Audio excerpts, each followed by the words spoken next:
የእግዚአብሔር አምላካችን ስም የተባረከ ይሁን።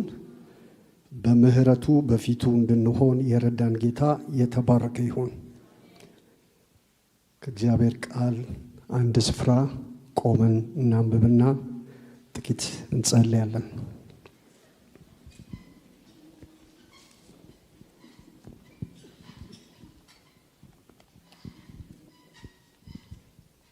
ትንቢተ ኢሳይያስ ምዕራፍ 61ን በጌታ ስም አነባለሁ። ከአንድ ጀምሮ ሁላችንም እናወጣና አብረን እናነባለን።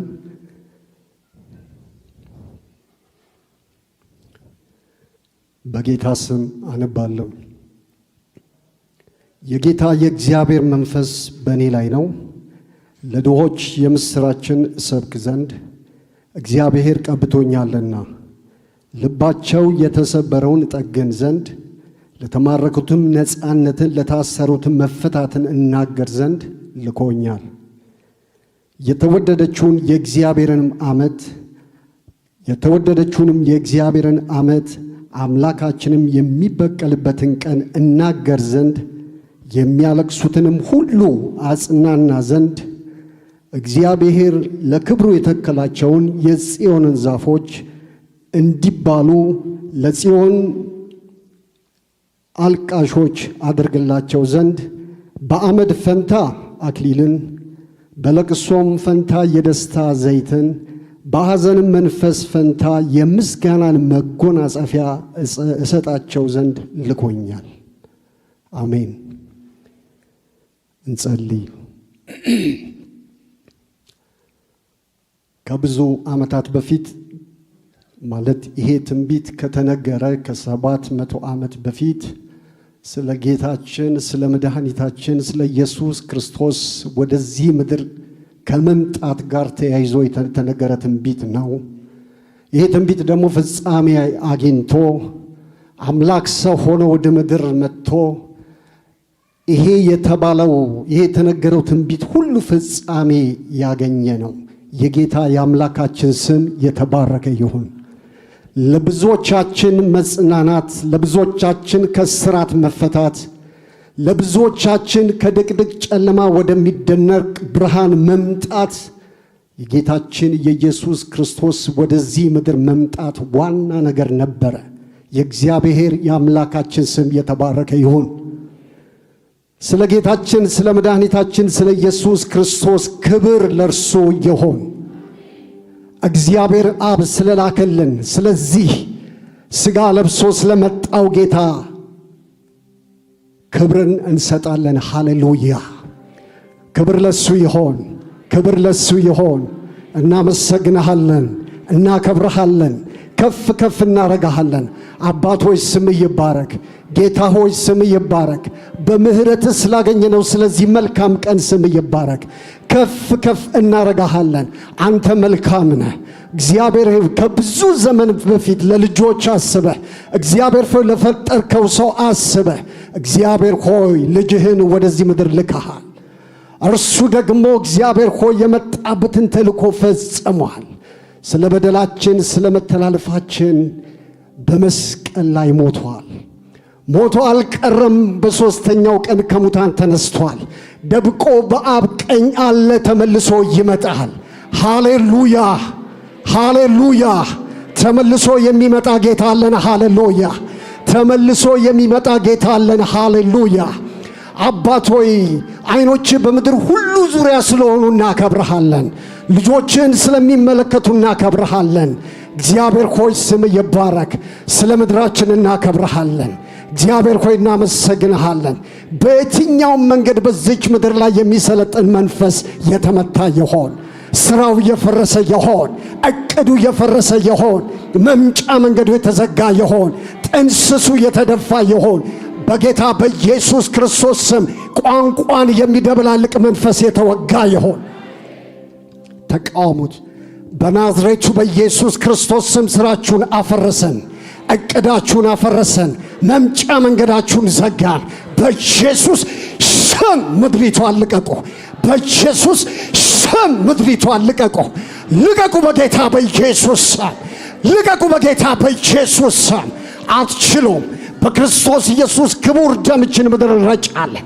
በጌታ በኢየሱስ ክርስቶስ ክቡር ደምችን ምድር ረጫለን። አትችሉም፣ አትችሉም፣ አትችሉም፣ አትችሉም።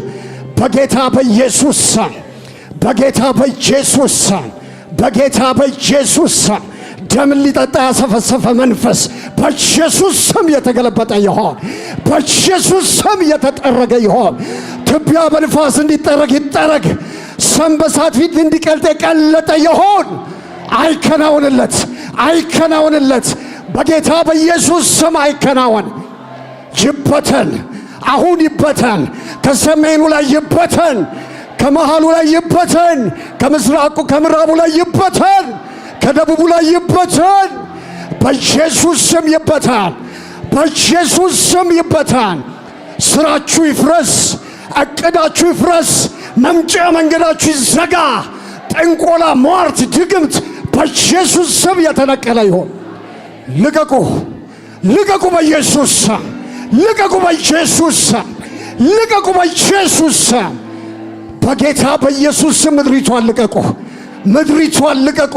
አትችሉም፣ አትችሉም፣ አትችሉም።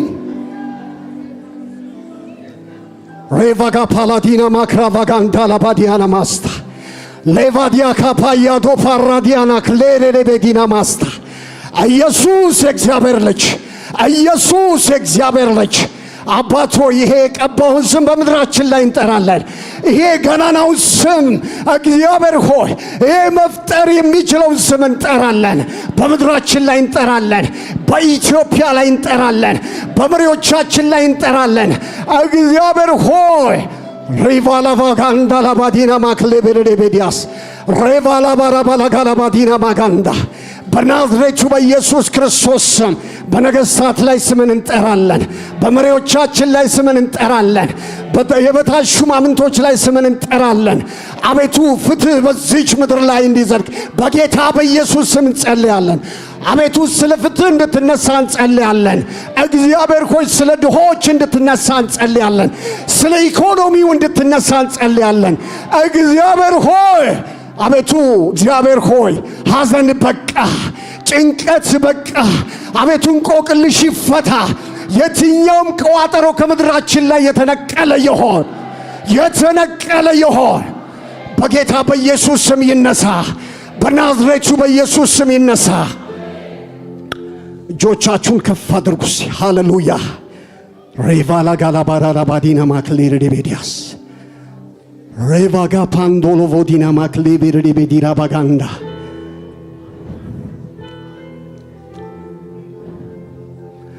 ስም የተሰጠው ደዌ፣ ህመም፣ የትኛውም ከኛ አእምሮ በላይ የሆነ በሽታ በናዝሬቱ በኢየሱስ ስም አዛለው የተነቀለ ይሆን። በጌታ በኢየሱስ ስም የተነቀለ ይሆን። በጌታ በኢየሱስ ስም እግዚአብሔር በሰማይ በምድር ያከበረውን ስም በዚህ ደዌ ላይ እንጠራለን። ኢየሱስ የእግዚአብሔር ልጅ፣ ደዌን ይከባለል፣ የበሽታ ስር ይነቀል። በጌታ በኢየሱስ ስም የትኛውም በሽታ ላንተ የሚሳን የለም። የሌለን ነገር መፍጠር ትችላለህ። አቤቱ የተቋጠረ ነገር መፍታት ትችላለህ። አቤቱ እግዚአብሔር ሆይ ከአእምሮ በላይ የሆነ ነገር እግዚአብሔር ሆይ ወደ አዲስ ማምጣት ትችላለህ። ስምን እንጠራለን። ደዌ ይንከባለል። በቤት በሆስፒታል የተኙ ሁሉ የተፈወሱ የሆኑ አሁን እንኳን ከነ ህመሟ የመጣች ነፍስ በጌታ በኢየሱስ ስም ነጻ ትውጣ። በኢየሱስ ስም ነጻ ትውጣ። ፈውስ ይሆን። የማዳን እጅ ትዘርጋ። ያቺ ሁሉ እንደና ያደረገች ጣት ትዘርጋ። በጌታ በኢየሱስ ስም ትዘርጋ።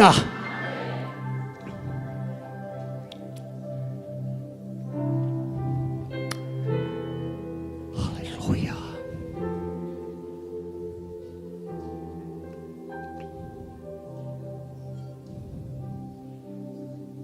አባቶች ስም የተባረከ ይሁን። ክብር በሰማይ በምድር ላንተ ይሁን። ከሰው ልጆች ይልቅ በምክር ግሩም ይሆንክ፣ ሁል ጊዜ በሕያው ቃል ወደኛ የምትመጣ የማንረሳው ይዘነው የምንሄድ ደግሞ አቅም የሚሆነን ጉልበት የሚሆነን ሌላ ምዕራፍ የሚያስኬድ ሕያው የሆነ ቃል በዚህ ማለዳ ወደ እያንዳንዳችን ይምጣ። በሁለት አፍ ከተሳለ ሰይፍ የሚበልጥ ነፍስንና መንፈስን ጅማትንና ቅልጥምን እስኪለይ ድረስ ይወጋል የተባለለት ቃል፣ መፍጠር የሚችል ቃል፣ የሌለን ነገር መጥራት የሚችል ቃል፣ የውስጥን ነገር የሚያይ ቃል፣ ነፃ የሚያወጣው ቃል በናዝሬቱ በኢየሱስ ስም በዚህ ማለዳ ወደ እያንዳንዳችን እንዲመጣ ጸልያለሁ። የቃል ፍቺ በመካከላችን ያብራ። ሕያው ቃልህን ግለጥልን አቤቱ። በብርሃን ብርሃንን እንድናይ በኢየሱስ ክርስቶስ ስም ይህን ጊዜ ባርክልን። ስለ ሁሉ እናመሰግንሃለን፣ እናከብርሃለን፣ ከፍ ከፍ እናረጋሃለን በምህረት ስላገኘነው ስለዚህ መልካም ቀን ስም የተባረከ ይሆን። ይሄንን ሁሉ እግዚአብሔር ሆይ ጻድቅ ካህን አርገ በሾምከው በልጅ በኢየሱስ ክርስቶስ ስም ጸለይን፣ አሜን። እግዚአብሔር ይባርካችሁ።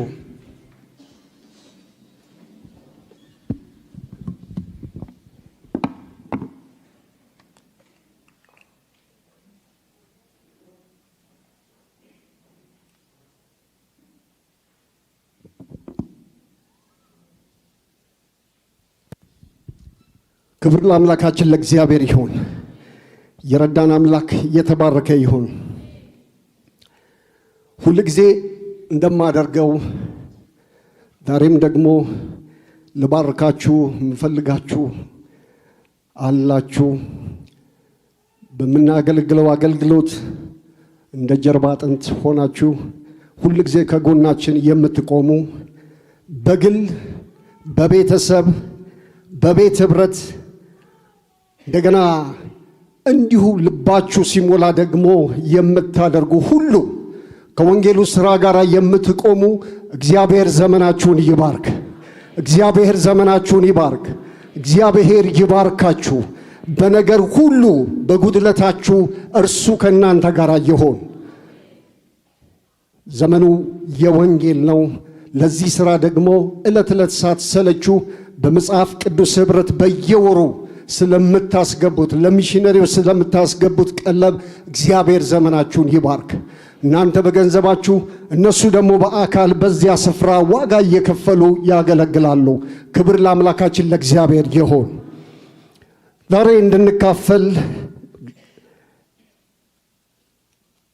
ያሰብኩት ቃል በፊልጵስዩስ ምዕራፍ 1 ቁጥር 27 ላይ ያለ ቃል ነው። የተለያዩ ክፍሎችን አነባለሁኝ። ይህን ቃል በጌታ በኢየሱስ ክርስቶስ ስም አነባለሁ።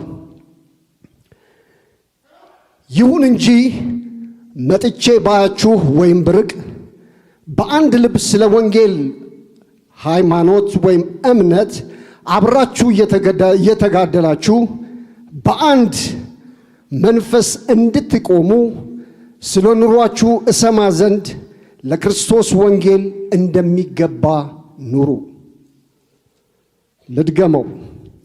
ይሁን እንጂ መጥቼ ባያችሁ ወይም ብርቅ በአንድ ልብ ስለ ወንጌል እምነት አብራችሁ እየተጋደላችሁ በአንድ መንፈስ እንድትቆሙ ስለ ኑሯችሁ እሰማ ዘንድ ለክርስቶስ ወንጌል እንደሚገባ ኑሩ። ለክርስቶስ ወንጌል እንደሚገባ እንኑር። አሜን። ጌታ ይርዳን። ለዚህ ያው ወንጌል እንደሚገባ መኖር እንዴት እንዳለብን ጥቂት ነገር ዛሬ በዚህ ማለዳ እናያለን። ሁላችንም እንደምናውቅ ይህ የፊልጵስዩስ መልእክት ወይም ደብዳቤ ከሐዋርያው ጳውሎስ የእስር ቤት መልእክቶቹ አንዱ እንደሆነ ሁላችንም እናውቃለን። ደግሞ የዚህ መልእክት ዋና ዓላማው ሁለት ነው። የፊልጵስዩስ ሰዎች በእስር ላይ እያለ ጳውሎስ ስለላኩለት ስጦታ ማመስገን ፈልጎ ይህንን መልእክት ለፊልጵስዩስ ቅዱሳን ጽፏል። ደግሞ እግረ መንገዱን ለሚያነሷቸው ጥያቄዎች መልስ ለመስጠት ጳውሎስ ይህንን ለፊልጵስዩስ ቅዱሳን ይህንን ደብዳቤ ልኳል። ዛሬ ከምንካፈለው ከዚህ ክፍል ከራሱ ነው ርዕሱን የወሰድኩት። ቁጥር 27 ላይ የመጀመሪያው ሐሳብ በአዲሱ መደበኛ ትርጉም ለክርስቶስ ወንጌል እንደሚገባ ኑሩ የሚል ሐሳብ አለው። እንደ አዲስ ኪዳን ክርስቲያን እንደ ተጠሩ እንደ እግዚአብሔር ሰዎች እንደ እግዚአብሔር ምርጦች በዚህ ዘመን እንዳሉ በክርስቶስ ኢየሱስ ክቡር ደም እንደተዋጁ ሰዎች ለክርስቶስ ወንጌል እንዴት መኖር እንዳለብን ዛሬ ጥቂት ነገር እንናገራለን። ወንጌል ኑሮን ይጠይቃል። ወደማካፍለው ክፍል ከመሄዴ በፊት ስለ ወንጌል ወይም ስለ ተልእኮ ትንሽ ነገር ብናገር ደስ ይለኛል። እግዚአብሔር አምላክ ከፍጥረት ጀምሮ ከውድቀት በኋላ ፈላጊ አምላክ እንደሆነ ነው የምናየው። ከውድቀት በኋላ እግዚአብሔር ሰዎችን የሚፈልግ አምላክ ሆኖ ነው ከዘፍጥረት እስከ ራእይ ድረስ በመጽሐፍ ቅዱሳችን የተገለጠው። ይሄ ትልቁ እግዚአብሔር፣ ይሄ ሉዓላዊው ጌታ እግዚአብሔር፣ ሁሉን ማድረግ የሚችለው እግዚአብሔር፣ ዓለማትን ሁሉ የፈጠረው እግዚአብሔር ከፍጥረት መጀመሪያ እስከ ራእይ ድረስ ሁሉ ጊዜ ፈላጊ፣ ሰውን ፈላጊ አምላክ ሆኖ ነው የተገለጠው። ለዚህ ነው ለመጀመሪያው ሰው አዳም ጥያቄ ሲያቀርብለት አዳም ሆይ ወዴት ነህ? ከውድቀት በኋላ አዳምን ሲፈልገው ሲያጣው እግዚአብሔር ምን አለው? አዳም ሆይ ወዴት ነህ? እግዚአብሔር ሁሉ ጊዜ የሚፈልግ ሰውን የሚፈልግ አምላክ ነው። አምላክ ሰው የሆነበት ጉዳይ ወንጌል ነው። አምላክ ሥጋ ለብሶ የወረደበት ጉዳይ ሚሽን ነው፣ ወንጌል ነው፣ ተልእኮ ነው። ይሄ ትልቁን ጌታ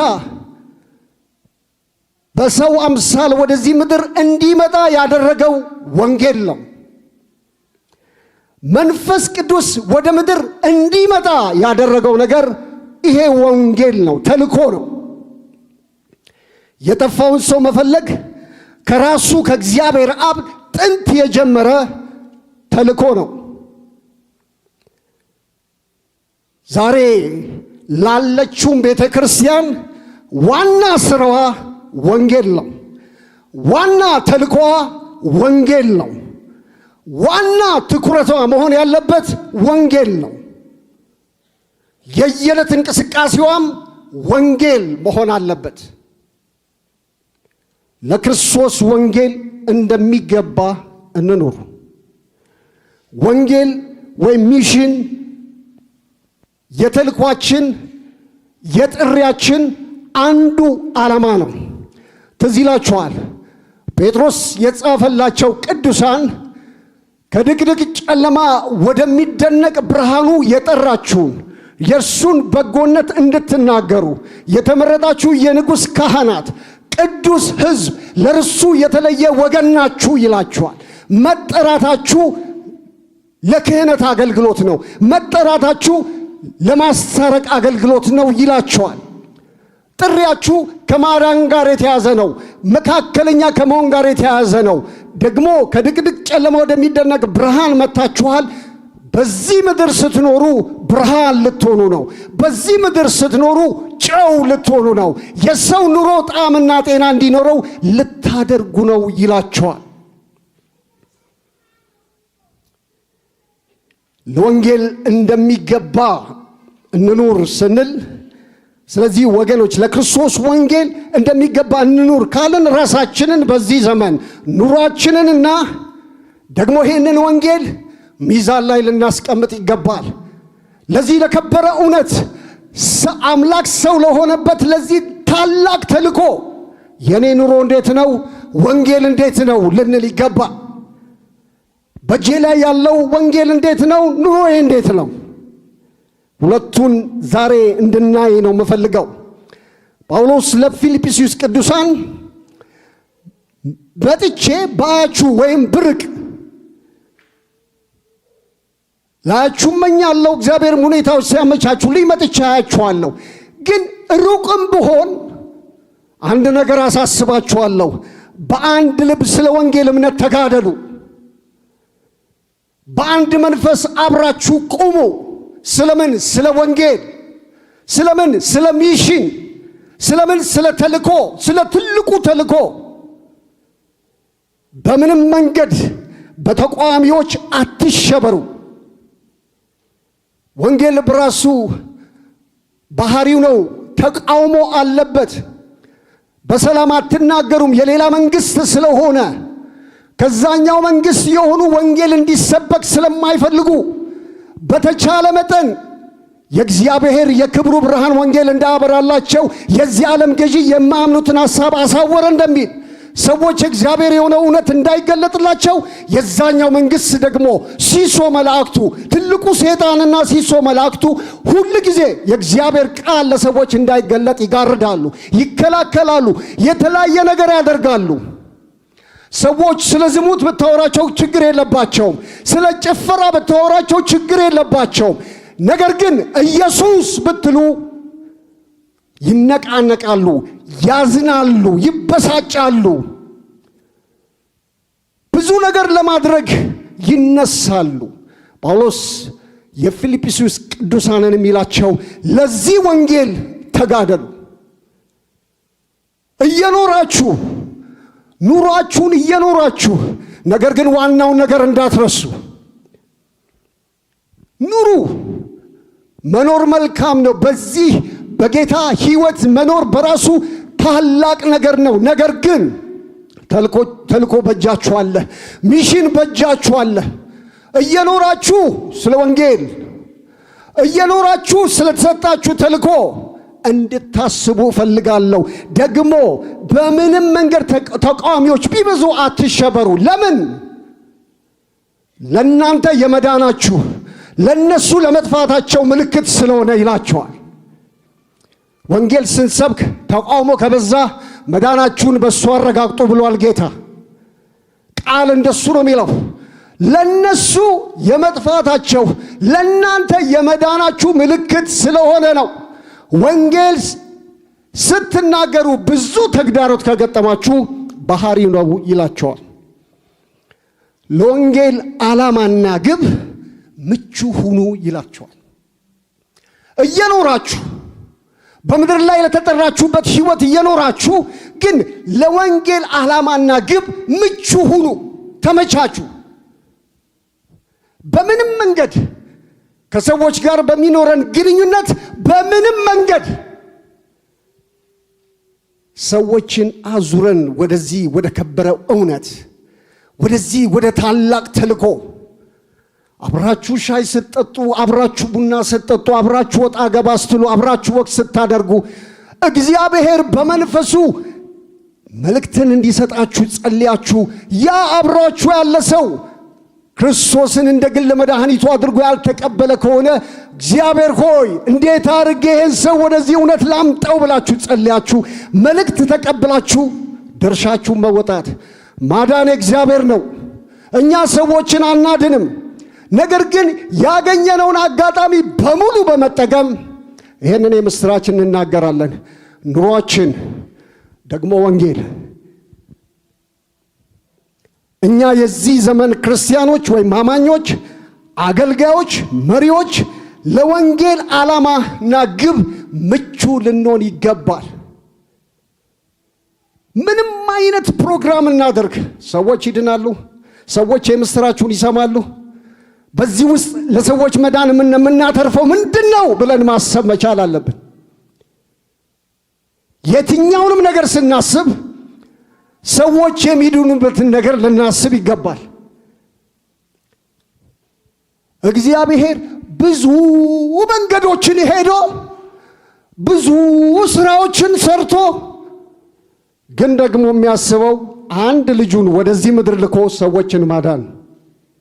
የትኛውም ነገር ለሰዎች መዳን፣ የትኛውንም ነገር ልጁን እስከ መስቀል ሞት የሰጠበት ዋና ነገሩ ሰው ነው። የወደቀውን ሰው ወደ ክብሩ መመለስ ነው። ሰው ሁሉ የእግዚአብሔር ክብር ጎሎታል፣ ወድቋል።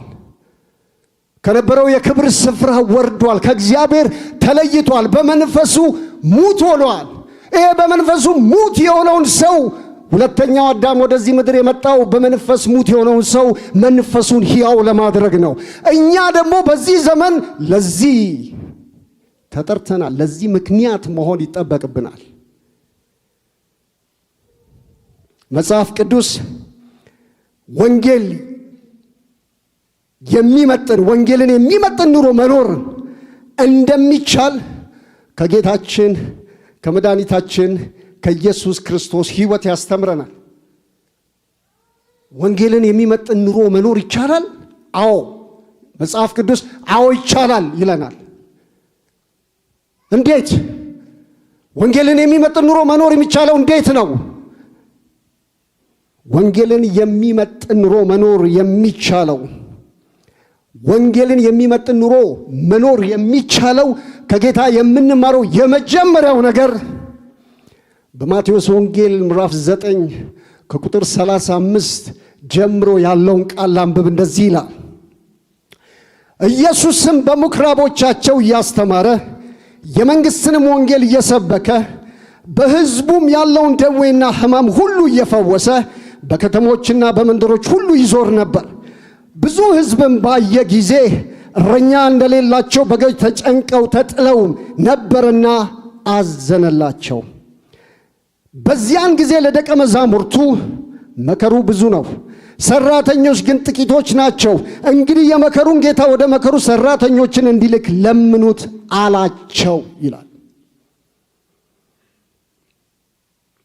ጌታ በዚህ ምድር እያለ ለሚጠፉት ወደ ሲኦል እየተነዱ ላሉት የሚራራ ልብ ነበረው፣ የሚያዝን ልብ ነበረው። ልጆቼ ለሞት አልነበረም የፈጠርኳችሁ፣ ልጆቼ ወደ ሞት እንድትነዱ አልፈልግም። ለዚህ ነው ሰለሞን ሲጽፍልን ወደ ሞት የሚነዱትን ታደግ፣ ሊታረዱ የተወሰኑትን አድን የሚለው። ሰዎች ያለ ዕውቀት ወደ ሞት እየተነዱ ነው፣ ወደ ሞት እየሄዱ ነው። ስለዚህ ወደ ሞት እየሄዱትን ሰዎች ሲያይ ጌታ የሚራራ ልብ ነበረው፣ የሚያዝን ልብ ነበረው። ስለዚህ በዚህ ምድር ስንኖር ወንጌልን የሚመጥን ኑሮ መኖር ከፈለግን ለሚጠፉት የሚራራ ልብ ሊኖረን ይገባል።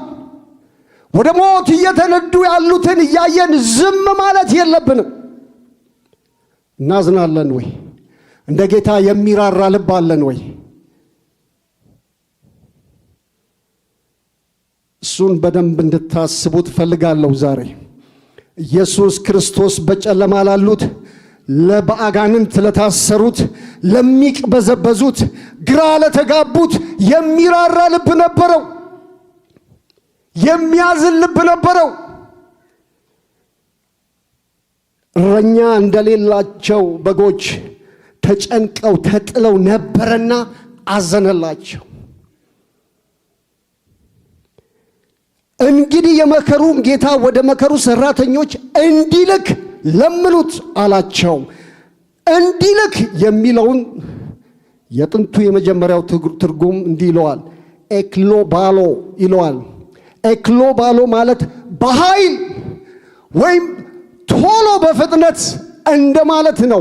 ጌታ በፍጥነት የወንጌሉን ሰራተኞች ወደዚህ ምድር እንዲልክ፣ ይሄ የነጣውን መከር ማጨድ የሚችሉ ሰራተኞችን ፈጥኖ እንዲልክ ለምኑት ይላል። ጌታ ኢየሱስ ክርስቶስ ራሱ ነው ይሄንን የጸሎት ርዕስ ለደቀ መዛሙርቱ የሰጠው። መከሩ ብዙ ነው፣ ሰራተኞች ግን ጥቂቶች ናቸው። እንግዲህ የመከሩ ጌታ ወደ መከሩ ሰራተኞችን እንዲልክ ለምኑት አላቸው።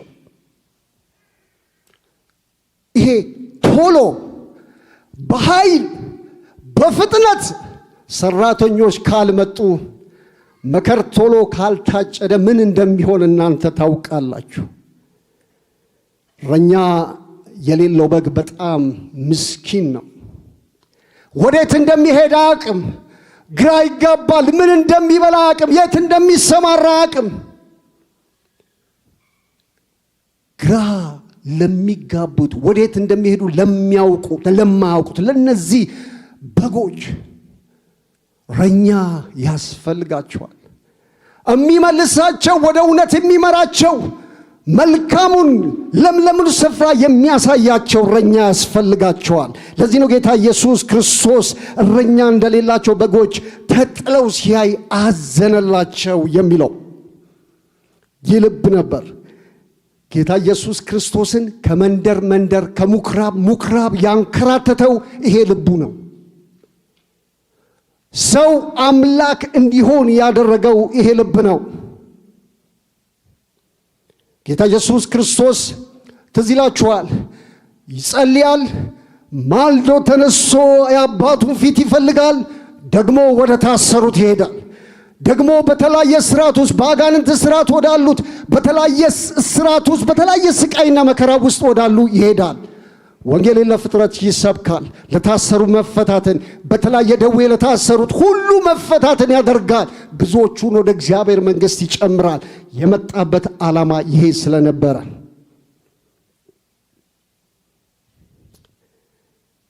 ጌታ ኢየሱስ ክርስቶስን ይሄ ልቡ ነው 99ኙን ትቶ አንዱን ሊፈልግ ያስኬደው ይሄ ልብ ነው። የሚራራ ልብ አለን ወይ? ድሮ አንድ ሰው ፍለጋ ሩቅ አገር ሄደን ነበር ሲባል እሰማለሁ። ዛሬስ መጽሐፍ እኛ ግን የክርስቶስ ልብ አለን ይላል። ኑሯችን እንዴት ነው? እኛ የክርስቶስ ልብ ያለን አማኞች ኑሯችን እንዴት ነው? ለሚጠፉት የሚያዝን የሚራራ ልብ አለን ወይ? ዕለት ዕለት ያስጨንቀናል ወይ? በጸሎት ርዕሳችን አንዱ ናቸው ወይ? ስንጸልይ እኛን ማዕከል ያደረገ ነው ጸሎታችን ወይስ እነሱንም በውጭ ያሉትንም? የጌታ ልብ ያለው ውጪ ነው። የጌታ ልብ ያለው ውጪ ነው ወገኖቼ። እኛ ብዙ ትኩረታችን ወደ ውስጥ ነው። ልክ ነው። ወንጌልን ለፍጥረት ሁሉ እንሰብካለን። ያመኑትን ደቀ መዝሙር እናደርጋለን። የውስጥ ስራችን የደቀ መዝሙር የማድረግ ስራ ቢሆንም ብዙ ትኩረታችን ግን ውጪ መሆን አለበት። ለምን? ብዙዎች በውጭ ስላሉ። ጌታ እንደዚህ ብሏል፣ ከዚህ በረት ያልገቡ ገና ብዙ በውጭ አሉኝ ብሏል። ስለዚህ ብዙ ዘማሪዎች፣ ብዙ ዲያቆናት፣ ብዙ እረኞች፣ ብዙ መጋቢዎች፣ ብዙ ሰባኪያን፣ ነቢያት፣ ወንጌላውያን በውጭ አሉ። ድነው መጥተው ለዚህ መንግሥት የሚያገለግሉ እንሂድ። በእውነት እንሂድ። ማዳነኛ አይደለም፣ የሚያድነው እግዚአብሔር ነው። በታማኝነት ግን በታማኝነት እንደው በትንሹ ልጠይቃችሁ፣ በዚህ ወር ውስጥ ለአንድ ሰው መስክረናል ወይ? ብዙዎቻችን እኮ ደስ ይለናል። እዚህ ጋር መጥተው ሰዎች ጌታን ሲቀበሉ በጣም ሐሴት እናደርጋለን። ደግሞ በሰማይ ታላቅ ደስታ ይሆናል። ግን ካልሄድን አይሆንም፣ ካልተናገርን አይሆንም፣ ሰዎችን ካልጋበዝን ግን አይሆንም። እንሂድ። በእውነት እስቲ አስቡ። ለናንተ በዚህ ላለን ለዳንን ቅዱሳን ለናንተ ይሄንን የከበረ እውነት ይዘው የመጡ ሰዎች ወደ እናንተ ባይመጡስ ኖሮ ባይነግሯችሁስ የምስራችሁ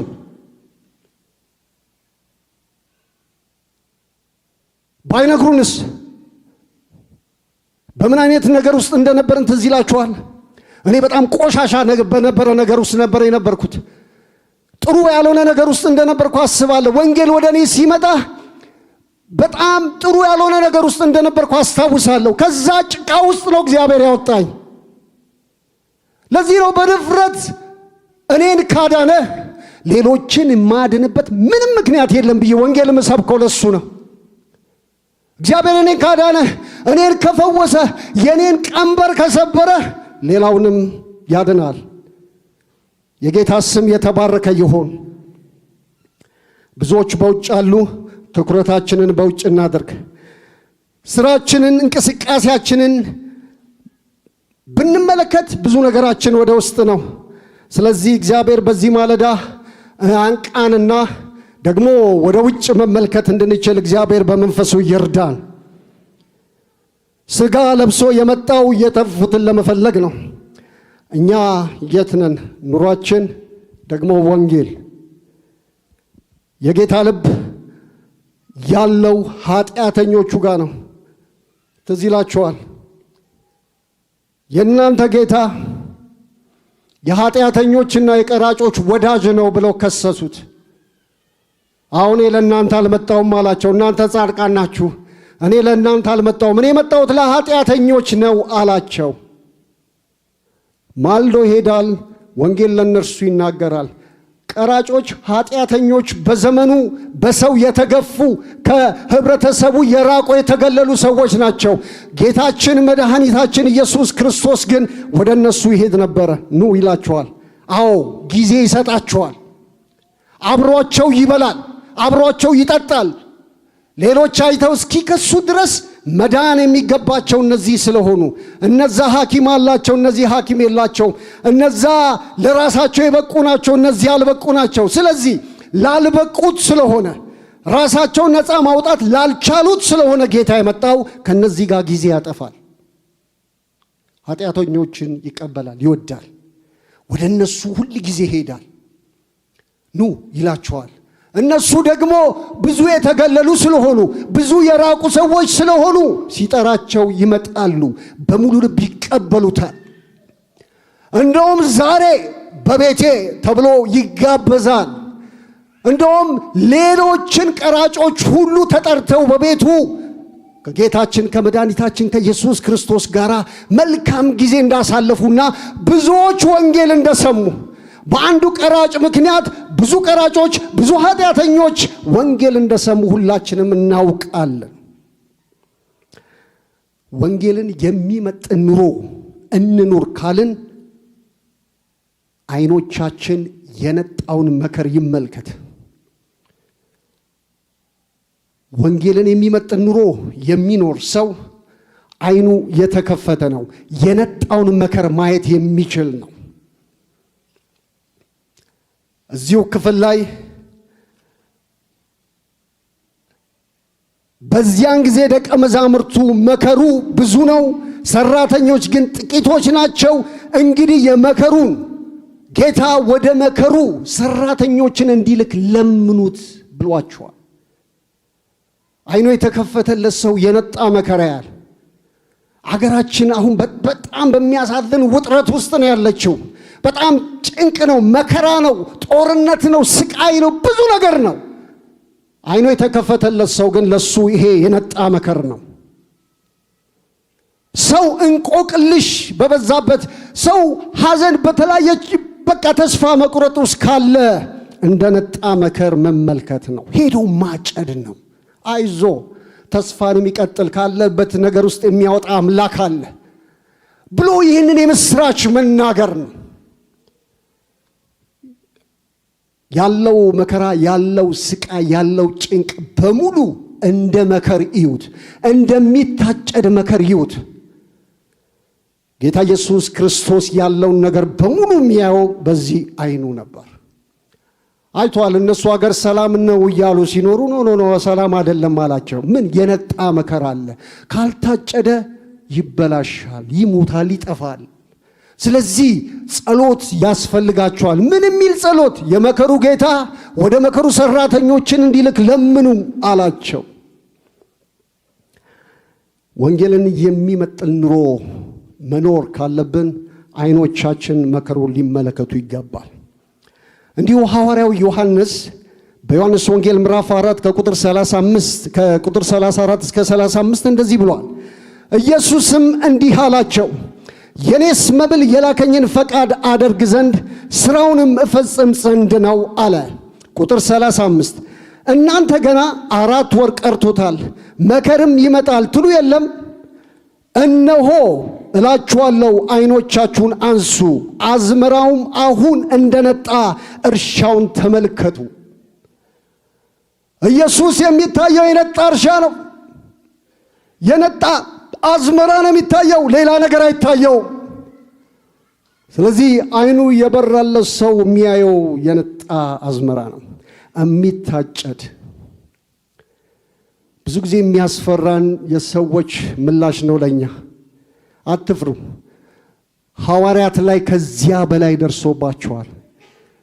አንቋሸዋቸዋል፣ ተፍተውባቸዋል። ብዙ ነገር አንብበናል። ብዙ ነገር በሐዋርያት ሕይወት ሆኗል። ያን ሁሉ መከራ ያንን ሁሉ ዋጋ የከፈሉት ግን ለተልኮ ነው፣ ለሚሽን ነው። ስለዚህ ሁል ጊዜ በመውጣት መግባት በኑሯችሁ ወንጌልን፣ በኑሯችሁ ተልኮውን፣ በኑሯችሁ ሚሽኑን ሁል ጊዜ ልናስብ የሚገባ ትልቅ ተልኮ፣ የማይረሳ ተልኮ የጌታ ኢየሱስ ክርስቶስ ዓይኖች የሚያዩት የነጣውን አዝመራ። በምድራችን ሰዎች በብዙ ግራ መጋባት ውስጥ ከምንጊዜውም በላይ ላለባቸው ክፍተት መልሱ ወንጌል ነው። ምላሽ የሚሰጠው የምስራቹ ነው፣ ወንጌል ነው። ወንጌል ሲሰበክ ሰዎች ነፃ ይወጣሉ። ወንጌል ሲሰበክ አገር ይፈወሳል። ወንጌል ሲሰበክ ቤተሰብ ይፈወሳል፣ ህብረተሰብ ብዙ ግጭት የነበሩባቸው ቦታዎች፣ በጎሳ ሲጣሉ የነበሩ ቦታዎች ወንጌል ሲገባ አንድ ሆነዋል። ለካ አንድ ነን፣ ለካ የሞተልን ጌታ አንድ ነው። ስለዚህ ከዚህ በኋላ ለሌሎች የምንጸልይ እንጂ የምንጋጭ አይደለንም ይላሉ። ሰዎች ምላሽ ይሰጣሉ። ቅድም እንዳልኳችሁ ያ ክፉ ሰዎች ይሄ አንድ መሆናቸውን የሞተላቸው ጌታ አንድ መሆኑን እርሱን እንዳይሰሙ በተቻለው መጠን ሰዎችን ወደ ሞት እየነዳ እንጂ ወገኖቼ ለምድራችን ትልቁ መፍትሄ ወንጌል ነው፣ ተልኮ ነው፣ ሚሽን ነው። ኑሮው፣ ኢኮኖሚ፣ ጦርነቱ ያለው ችግር በሙሉ አሁን የምናየውን ነገር እንደነጣ መከር ማየት እንድንችል እግዚአብሔር ጸጋውን ያብዛልን። ይህ ጊዜ የነጣውን መከር በዓይኖቻችን አይተን ለማጨድ የምንነሳበት ጊዜ ነው። እግዚአብሔር ዓይኖቻችንን በጌታ በኢየሱስ ክርስቶስ ስም ይክፈትልን። በእውነት አትወሰዱ። ብዙ በምናየው ነገር እንወሰዳለን።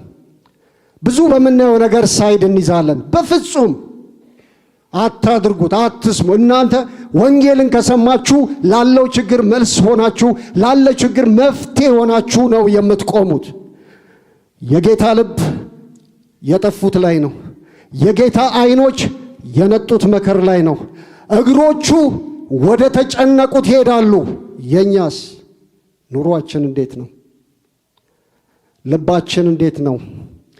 ዓይኖቻችን የነጣውን መከር ማየት ይችላሉ ወይ? እግሮቻችን ወደ እነዚህ ሰዎች ይሄዳሉ ወይ? ቆም ብለን እንድንጠይቅ አደራ። የምስራቹን የሚናገሩ እግሮች መጽሐፍ እንደሚል የጌታ ስም የተባረከ ይሁን። ከዚህ በላይ ምን አለ? ከዚህ በላይ ምን አለ? የምስራቹን እንደ መናገር ከዚህ የሚበልጥ ነገር ምንም የለም። አዋጅ አዋጅ አዋጅ! ወንጌልን አውጁ፣ ወንጌልን ስበኩ። ከዚህ የሚበልጥ ነገር ምንም የለም። ለሰው ልጆች ላሉበት ችግር ብቸኛ መፍትሄ ወንጌል ነው፣ የምስራች ነው። እንዴት የምስራች ይዞ ሰው ዝም ይላል? እንዴት መድኃኒት ይዞ ሰው ለበሽተኛ ከመስጠት ይቆጠባል? በእጃችን መድኃኒት አለ። እናንተ በእጃችሁ መድኃኒት ይዛችሁ ሰዎች በኃጢአት በሽታ ይሞታሉ። ሰዎች ከእግዚአብሔር መንግሥት ይጎላሉ። ለምን? የተጠራ ነው። ለዚህ ነው። ወንጌልን የሚመጥን ኑሮ እንኖር ካለን ሶስተኛ ነጥቤ አንደበታችን ወንጌልን ያብስር። ባገኘነው አጋጣሚ ሁሉ የምስራቹን እንናገር። ቁጥር 35 ላይ ኢየሱስም በምኩራቦቻቸው ያስተማረ የመንግሥትንም ወንጌል እየሰበከ። ትልቁ የመጣበት ዓላማ የመንግሥትን ወንጌል መስበክ ነው። የሰማያዊ መንግሥት ወንጌል መስበክ ነው። የምስራቹን መናገር ነው። ብዙ ሰዎች እየተደናገሩ ያሉት የሰይጣንን አመድ መሆን ባለመስማት ነው። ትዝ ይላችኋል ቂሮስንና በሉሲፈርን እያወዳደረ ሕዝቅኤል ትንቢት ተናግሯል። ታስታውሳላችሁ። ልትቀባ የተገባ ኪሩብ ነበርክ፣ አንተን የሚመስል በምድር አልነበረም። አንተ በጣም በውበት በጣም ከምንም በላይ ነበርክ። ልብስ እንቁ፣ ብርሌ፣ መርግድ፣ በምድር ላይ ያሉ የከበሩ እንቁ ነገሮች በሙሉ የአንተ ልብስ ነበር። አንተ ስትፈጠር ለአምልኮ ተፈጥረ ነበረ። ክፋት እስከ ተገኘብህ ጊዜ ድረስ ንጹሕ ነበርክ። ነገር ግን ታበይክ። ቂሮስ ከኔ በላይ ማን አለ አለ። በቃ ዓለምን ሁሉ ገዝቻለሁ አለ። ሁሉን አንበርክኬያለሁ አለ። እኔ ነኝ ያለሁት ሲል እግዚአብሔር አንተ አይደለህም ካንተ በላይ እኔ አለው አለው። ሉሲፈርም ሁሉ ጊዜ ለምን ይመለካል እሱ አለ። ሁሉ ጊዜ እሱ የሚመለክበት ምክንያት ምንድነው? እኔ እቀመጣለሁ በዙፋኑ ላይ፣ ሲሶ መላእክቱ ደግሞ እኔን ያመልኩኛል አለ። ቁጭ ያለ መመለክ ጀመረ። እግዚአብሔር አየ። ሲሶ መላእክቱንና ሉሲፈርን ጣላቸው፣ ወደ ምድር ጣላቸው። እንደዚህ አለው፣ እሳትን ከውስጥ አውጥቻታለሁ፣ እሳትን መልሳ በልታለች፣ አንተም በሚያው ሁሉ ፊት እንደ አመድ ነህ አለው። ሃሌሉያ! ሰይጣን በፊታችሁ እንደ አመድ ነው ያልኩት ገብቷችኋል? ሰይጣን በፊታችሁ እንደ ምንድን ነው? እንደ አመድ ነው። ስለዚህ ለሰዎች አረ አመድ ነው የምትፈሩት፣ እንዴት አመድ ያስፈራል ብለን ቀለል አድርገን የምስራቹን ልንናገር ይገባል። አንደበታችን የመንግስትን ወንጌል ያውጅ። በሕዝብ ያለውን ደዌና ሕመም ሁሉ እየፈወሰ በከተሞች በመንደሮች ሁሉ ይዞር ነበር። ለዚህ ነው ምክንያት እየፈጠርን በአካባቢያችን ወንጌልን የምንሰብከው። 1923 ገርጂ፣ መብራት ኃይል፣ መገናኛ፣ ቦሌ እየተዞረ ወንጌል የሚሰበከው ለዚህ ነው። ለሰው ሁሉ ወንጌል መሰበክ አለበት። ለሰው ሁሉ። ባለፈው በነበረን አውትሪች አንድ ሰው እንደዚህ አለን፣ እናንተ በጣም ዝቅ ላሉት ነው እኮ የምትመሰክሩት፣ ለጎዳና ተዳዳሪዎች ደግሞ ሽንኩርት ለምሸጥ አሮጊት ነው የምትመሰክሩት አለ። በጣም ያሸማቅቃል። ለትንሹ ለዛ ለጎዳና ተዳዳሪውም ሽንኩርት ለምትሸጠውም ለዛች አሮጊት ኢየሱስ ክርስቶስ ሞቶላታል። ኢየሱስ ክርስቶስ የሞተው ለሰው ሁሉ ነው። ሰው ሁሉ የእግዚአብሔር መንግሥት መውረስ አለበት። ምርጫ የለም። ትልቁ የከበረውም ሰው ወንጌል ያስፈልገዋል። በእኛ አይን ዝቅ ያለውም ሰው ወንጌል ያስፈልገዋል። በእግዚአብሔር አይን ሰው ሁሉ እኩል ነው። የምስራቹን ላልሰማ ሰው በሙሉ ወንጌል መሰበክ አለበት። አንደበታችን እግዚአብሔር ይክፈትልን። ለምን? ለዚህ ለከበረ እውነት ጽድቁን የሚያወሩ፣ ማዳኑን የሚያወሩ፣ ሞቱን የሚያወሩ፣ ትንሣኤውን የሚያወሩ፣ ተመልሶ መምጣትን የሚያወራ ልድገመው፣ ጽድቁን የሚያወራ፣ ማዳኑን የሚያወራ፣ ሞቱን የሚያወራ፣ ትንሣኤውን የሚያወራ፣ ተመልሶ መምጣቱን የሚያወራ ምላስ እግዚአብሔር ይስጠን። ሁል ጊዜ አንደበታችን ይሄንን የሚናገር ይሆን። ሞቱን ኢየሱስ ሞቶልሃል። ሞቶ አልቀረም፣ ደግሞ ከሙታን ተነስቷል። በአብ ቀኝ ያለ ተመልሶ ይመጣል። የሚመጣው ለፍርድ ነው። ስለዚህ ከፍርድ በፊት የእግዚአብሔር መንግሥት ላንተ ያስፈልግሃል፣ የእግዚአብሔር መንግሥት ላንቺ ያስፈልግሻል ብለን መናገር ማወጅ የምንችልበትን አቅምንም ጉልበትንም ጸጋንም እግዚአብሔር ይስጠን። ሃሌሉያ! ሐዋርያቱ ዕለት ዕለት የሚተጉት ለዚህ ነበር። ዕለት ዕለት ለዚህ ተጋሉ፣ ዕለት ዕለት ለዚህ ተጋሉ። እግዚአብሔር ደግሞ እነሱ ዕለት ዕለት ሲተጉ ዕለት ዕለት ሰዎችን በእነሱ ላይ ይጨምር ነበር። ዕለት ዕለት የምንተጋ ከሆነ የሚጨመሩትን ሰዎች ማየት እንችላለን። ነገር ግን አለፍ አለፍ እየተባለ ከሆነ ሰውንም መጠበቅ ያለብን አለፍ አለፍ እያለን መሆን አለበት። ለምንድነው ሰዎች የማይድኑት? ለምንድነው ማትሄዱት? መሄድ የወንጌል ስርጭት ብቻ አይደለም። መሄድ የሁላችን ነው፣ የአማኝ በሙሉ ነው። አማኝ በሙሉ የምስራቹን ቃል መናገር አለበት፣ ኃላፊነት አለበት። ተጠርተናል። ከድቅድቅ ጨለማ ወደሚደነቅ ብርሃን መጥተናል። ስለዚህ ማወጅ አለብን። ምን ጊዜም እግዚአብሔር ዓላማው መልእክተኞችን እንደሚልክ መጽሐፍ ቅዱስ ግልጥ አድርጎ ይነግረናል። ኢየሱስ ክርስቶስ ወደዚህ ምድር ተልኳል። እግዚአብሔር አብ ልጁን ወደዚህ ምድር ልኮታል። ልጁን የላከው እኛን ለማዳን። ትዝ ይላችኋል፣ ባለፈው አንድ መልእክት አካፍያለሁ። እግዚአብሔር አብ ልጁን በላከበት በዚያ መንፈስ እኛ ተልከናል። እግዚአብሔር አብ ልጁን ወደዚህ ምድር የላከው ለዚህ ለከበረ እውነት ነው፣ ለዚህ ለከበረ ወንጌል ነው። እርሱ በተላከበት መንፈስ ደግሞ እኛ ተልከናል። ለዚህ ነው ትልቁን አዋጅ፣ ይሄ ግሬት ኮሚሽን የምንለውን ወደ ዓለም ሁሉ ሂዱ፣ ወንጌልን ለፍጥረት ሁሉ ስበኩ፣ ያመኑትን በአብ በወልድ በመንፈስ ቅዱስ ስም እያጠመቃችኋቸው ያዘዝኳችሁንም እንዲጠብቁ እያስተማራችኋቸው ደቀ መዛሙርቴ አድርጓቸው። እነሆ እስከ ዓለም ፍጻሜ ሁል ጊዜ ከእናንተ ጋር ነኝ። የጌታ ስም የተባረከ ይሁን። ይሄ ነው ተልኳችን። በምድር ካለን እግዚአብሔር ዘመን ከሰጠን ዕድሜ ከጨመረልን ይሄ ተልኮ በእጃችን አለ። መሄድ የምንችልበትን አቅምም ጉልበትም ጸጋንም እግዚአብሔር ይስጠን። አሜን። እንዴት መታደል ነው ወገኖቼ! ከመለኮት ጋር መስራት፣ ከመለኮት ጋር ይህን የከበረ እውነት ይዞ መሄድ። እናንተ ስትናገሩ እግዚአብሔር ቃላችሁን በሥራ ያጸነዋል። ኢየሱስ ክርስቶስ ያድናል ስትሉ ማዳኑ ይቀለጣል። ኢየሱስ ክርስቶስ ይፈውሳል ስትሉ ፈውስ ይሆናል። ኢየሱስ ክርስቶስ ከስራት ይፈታል ስትሉ ከስራት ሰው ይፈታል። የጌታ ስም የተባረከ ይሁን። ስትሄዱ ግን ቃላችሁን በሥራ ያጸናል። ካልሄዳችሁ አይሆንም። ብዙ ጊዜ ስንሄድ ብዙ ነገር ይሆናል፣ ብዙ ነገር ይሆናል። እንዴ ለምንድን ነው ቸርች እንዲህ አይነት ነገር የማይሆነው እንላለን፣ እንጠይቃለን። አንዳንድ እንግዳ ነገሮች ይሆናሉ፣ ስትወጡ ይሆናሉ። አንዳንድ ጊዜ ኑ እስቲ አብረን እንውጣ እምለው ለዚህ ነው። ሰዎች ሲያዩት ይደነግጣሉ። ትዝ ይለኛል አቤ አብረን ሄደን ወደ ቦረና እዛኛ ባልሆነው ነገር ስራ ስናበዛ እርስ በርስ እንትን ስንል የእግዚአብሔር መንፈስ አልፎን መጥቶ እነዚህ ሰዎች ጋር ነው ያለው አለ። በእውነት መቆም እስከማይችሉ ልጆች በአየር ላይ ሄዱ ነበረ። የእግዚአብሔር መንፈስ በጣም በሙላት በመካከላቸው ይገለጣል። ስናጠምቃቸው አንድ ነገር ነው የሚሆነው። ወይ በእግዚአብሔር መንፈስ ይሞላሉ፣ ወይ በስራት ያለ ሰው ወደ ውሃው መግባት አይችልም፣ ይወድቃል። የጌታ ስም የተባረከ ይሁን። የጌታ መንፈስ በዚያ አለ።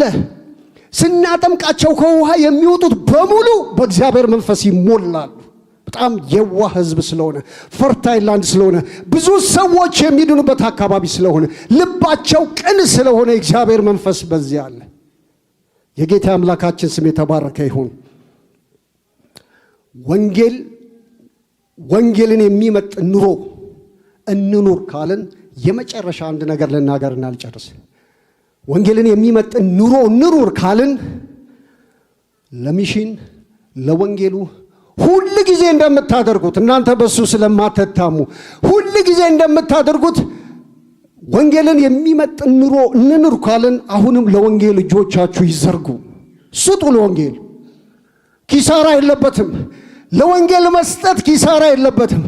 በእውነት እግዚአብሔር ብድራትን ይከፍላል። እግዚአብሔር በነገር ሁሉ ይባርካችኋል።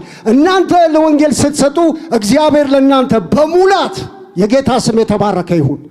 አሜን። ከመለኮት ጋር ስሩ። የወንጌሉን ሥራ ከጌታ ጋር ስሩ። ለወንጌል ሁሉ ጊዜ እንደምትሰጡት እግዚአብሔር ዘመናችሁን ይማር። ቋንቋ የለኝም። ሁሉ ጊዜ በመጽሐፍ ቅዱስ ጥናት ቢሆን በግል ቢሆን እንደ ቤተሰብ ቢሆን ሚሽነሪ ያሰማራችሁ እግዚአብሔር ዘመናችሁን ይባርክ። ወንጌልን የሚመጥን ኑሮ እንኑር ካልን እጆቻችን ይዘርጉ፣ እንስጥ ለዚህ ወንጌል። ሚሽን ሲባል ወንጌል ስንል ፈጥነን ምላሽ እንሰጣለን። ብዙ ጊዜ ይህንን ታደርጋላችሁ። እግዚአብሔር አምላክ ይባርካችሁ። መልእክቴን ሳጠቃልል ዛሬ በዚህ ማለዳ ምንድነው ያልከን መክበብ ካላችሁን፣ ለክርስቶስ ወንጌል የሚገባውን ኑሮ እንኑር ካልን ለሚጠፉት ወደ ሞት እየተነዱ ላሉት የሚራራ ልብ ይኖረን ያልኳችሁ። ደግሞ አይኖቻችሁ የነጣውን መከር ማየት እንዲችሉ ይህንን አስቡን ያልኩት። ሶስተኛ አንደበታችን የምስራቹን ይናገር። መኖራችን ለዚህ ነው የተጠራነው፣ የምስራቹን ወንጌል ልንናገር ነው። አንደበታችን የምስራቹን ይናገር።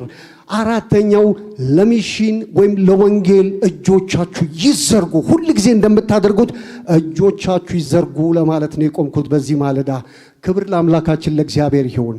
ለረዳን አምላክ ክብር ይሁን። የእግዚአብሔር ስም የተባረከ ይሁን። ሁላችሁም የምታውቁት የዚህ የፕሮቴስታንት እምነት ጀማሪ የሆነው ማርቲን ሉተር አንድ ጊዜ አንድ ነገር ተናግሮ ነበር እና የተናገረው ነገር ምንድነው? በጊዜው የነበረውን ነጭና የጥቁር ጭቆና የሚያሰቃያቸውን ነገር ብዙ ካየ ከዚያ ነገር ነፃ ለመውጣትና ከዚያ ውስጥ እንዴት ወጥተው በቃ ራሳቸውን ችለው መውጣት መሄድ የሚችሉበትን ነፃነትን ሲያስብ አንድ ነገር ተናግሯል። ለውጥ ማምጣት ጊዜው አሁን ካልሆነ መቼ ነው አለ። ከዚህ ነገር መውጣት ያለብን ጊዜው አሁን ካልሆነ መቼ ነው አለ። ደግሞ ቦታው እዚህ ካልሆነ የት ነው ብሎ ጠየቀ። እንደገና ለውጥ የምናመጣው እኛ ካልሆነን ማን ነው አለ። እግዚአብሔር ረዳቸውና ደግሞ ለለውጡ ምክንያት ራሳቸው ጊዜው እዛው ሆኖ ለለውጥ ሆነ። የጌታ ስም የተባረከ ይሁን። እኔ ደግሞ ይሄንን ለሚሽን አምጥተነው ይሄንን ለወንጌል አምጥተነው እንድንናገር እፈልጋለሁ። ለሚሽኑ ለወንጌል የሚዘረጋው ጊዜው አሁን፣ ለሚሽን የምንዘረጋው ጊዜው አሁን ነው። ለወንጌል የምንዘረጋው ጊዜው አሁን ነው። ቦታውስ? ቦታው በዓለም ሁሉ ነው። ወንጌልን ለፍጥረት ሁሉ ስበኩ ስለሚል ቦታው ባለንበት ቦታ ምን ሰብካለን? ወደ ዓለም ሁሉ እንሄዳለን። ለውጥ ማምጣት ካለብን ደግሞ ለውጥ አምጪዎቹ እኛ ነን። የሚመጣ ትውልድ አንጠብቅም፣ ደግሞ ያለፈውንም ትውልድ አናስብም። በዚህ ትውልድ ስለ ወንጌል ያለነው እኛ ነን። ለውጥ ማምጣት ካለብን እኛ ነን። ጊዜው አሁን ነው። ጊዜው የወንጌል ነው። የነጣውን መከር አይተን ለዚህ ለከበረ እውነት መውጣት እንድንችል እግዚአብሔር ጸጋውን ያብዛልን። ክብር ለጌታ እንስጥ። ክብር ለዚህ ጌታ እንስጥ። ለወንጌሉ ጌታ፣ ለምስራቹ ጌታ ክብር ይሁንለት። ክብር ይሁንለት። ክብር ይሁንለት። ክብር ይሁንለት። አባት ሆይ ጸጋ ይብዛልን። አባት ሆይ አቅም ስጠን። የልቦናችን አይኖች ይብሩ። እግዚአብሔር ሆይ ፈጽመ እርዳን፣ ፈጽመ እርዳን። እባክህ ወደ ሞት የሚነዱት መታደግ የምንችልበትን አቅምንም ጉልበትንም ጸጋንም አንተ ስጠን። ክብር በሰማይ በምድር ላንተ ይሁን። እንደተቀመጣችሁ አጭር ጸሎት ልጸልይ።